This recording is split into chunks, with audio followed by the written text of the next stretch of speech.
Hi, my name is Rabbi Pini Dunner. Thank you so much for watching my Chanukah message. Rabbi Yosef Karo, the author of the Shulchan Aruch, in his Beis Yosef commentary on the Tur, Orach Chaim Tov Rishayin, asks a pertinent question, which over the years has become one of the most famous questions associated with Chanukah. We celebrate Chanukah for 8 days and light the menorah each night. The Gemara Maseches Shabbos tells us why.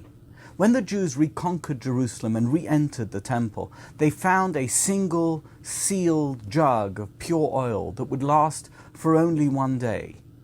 After deliberating about what they should do, they decided that they would light the temple menorah anyway and then wait a week without lighting it, because that's how long it would take to get new olive oil. But miraculously, astonishingly, the oil lasted for 8 days, and they were able to have a lit menorah in the Beis Hamikdash for the full amount of time until more pure oil could be manufactured and delivered. Okay, so the Beis Yosef's question is simple. If that's what happened, why do we celebrate Chanukah for 8 days? There was no miracle on the first day. The miracle days were only the 7 days that followed. Good question, right? The Beis Yosef has 3 answers to this question. And ever since he posed the question, there have been hundreds of alternative answers that have been suggested. And in fact, it's like a Chanukah tradition every year to mention the Beis Yosef's question and offer an answer, or many answers. It's kind of like a Chanukah intellectual sport. Well, I'm not going to break with that tradition, and I'm going to give you an answer, and I'm going to illustrate my answer with a story. The story is about Reb Moshe. Reb Moshe was a wealthy merchant, and every year he traveled from the city in which he lived to a market town far away to buy products for his inventory so that he could make money from his business for the rest of the year. One year, he left home to go on his journey to the market town with 8 separate bags of money, all of them carefully prepared with the amounts needed for different aspects of his trip. Then at some point during Reb Moshe's journey, the carriage he was riding in was held up by highway robbers, and they robbed him of everything.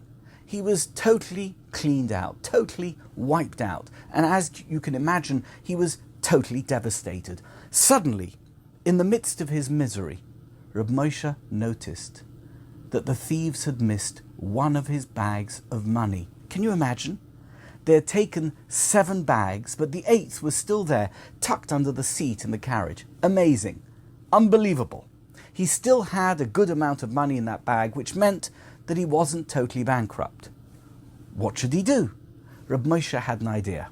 He had a brainwave. He knew what he had to do. He told the carriage driver to rush him to the nearest city as fast as possible, and then, when he got there, he went around asking people where he could find some armed men who could track down the thieves and get his stolen bags back. And of course, he had plenty of money to pay them. Soon enough, he found a band of ruffians to do the job, and off they went. Meanwhile, Reb Moshe went to the local shul. It's a frum man. He arrived a few minutes before Mincha, and he began to daven out loud. Ribono shel olam, he said, a lump in his throat. Thank you so much for all the good times and all the good things you have given me. And you know, Hashem, I haven't wasted my good fortune. I've always studied Torah, I've always given tzedakah, and I have brought up a good family. But now, Hashem, I need your help. I'm begging you. I really need a miracle.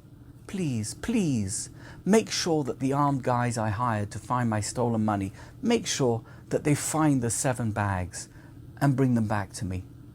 And you know what? If somehow, miraculously, with your help, I get them back, I will donate 1/10 of the money to charity. As you can imagine, everyone around the shul could hear what he was saying, and it made quite an impression. They were all talking about it, although, to be honest, everyone thought Reb Moshe was crazy. There was no way he was going to get his money back, and even if those guys he'd hired got the money from the highway robbers, they would just keep it all for themselves.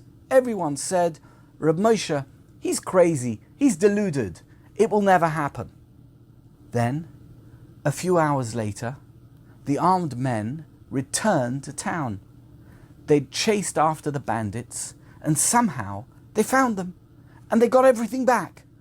And more surprising than that, they came straight to Reb Moshe, and they gave him back the stolen bags with the money. It was an incredible moment. Of course, Reb Moshe paid them what he'd promised, and they went on their way. Well, it didn't take too long for the local fundraisers to come knocking on Reb Moshe's door. Reb Moshe, do you remember you promised to give 10% to tzedakah? Well, we're here to collect. And true to his word, Reb Moshe opened up each of the 7 bags one by one, and he counted out the money. Then he separated 1/10 from each amount, and he gave the money to the tzedakah collectors. But they didn't move. They weren't leaving. Excuse me, Reb Moshe, they said. You're not finished yet. Reb Moshe was puzzled. What do you mean? I gave you 10% of the money in all the bags that were miraculously returned, just as I promised. The senior tzedakah collector looked at him sternly and shook his head. Reb Moshe, you know, that's not right. Think about it. If you wouldn't have had the 8th bag, how would you have got back the other 7?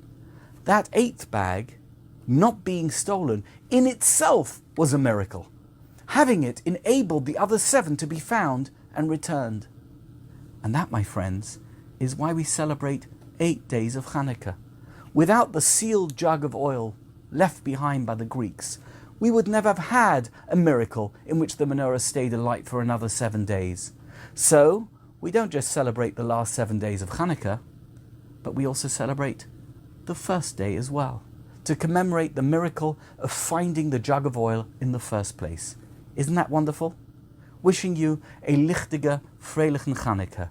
May you always experience miracles in your life, and may the small miracles in your life always become the springboard for much bigger miracles for you and your family and for the whole world.